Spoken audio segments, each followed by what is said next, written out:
I want to try and answer the question of when should you get a custom orthotic?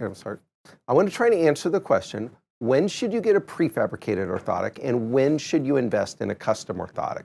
There's no straight answer on this because there's advantages and disadvantages to both of these. But in general, I think you should do the least expensive treatment that gives you 100% of the potential relief that you could get from any orthotic.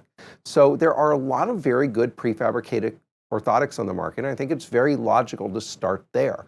The purpose of any orthotic, whether it's prefab or custom, is simply to get stress off of tissue that's causing pain or damage to that tissue.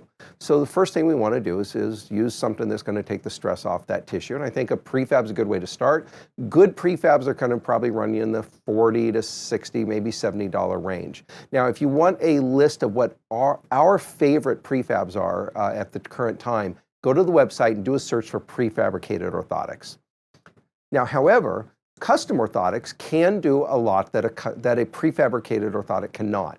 We can design them in a way to take very specific forces off of tissues. So for example, let's say your posterior tibial tendon is injured.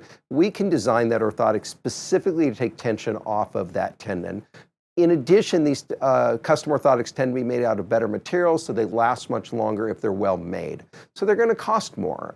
They can range anywhere from $400 to $600 depending on the part of the country you're in, how involved the production is, and where you get them. So again, there's no straight answer, but I think certainly a logical thing to do is start with prefabricated orthotics. If you get 100% relief, you can stick with that. If you don't get 100% relief, then move on to seeing a professional that specializes in orthotic therapy and see about getting a custom orthotic, or possibly just get that prefabricated orthotic modified. Sometimes that's an in-between option that costs less than getting a custom orthotic.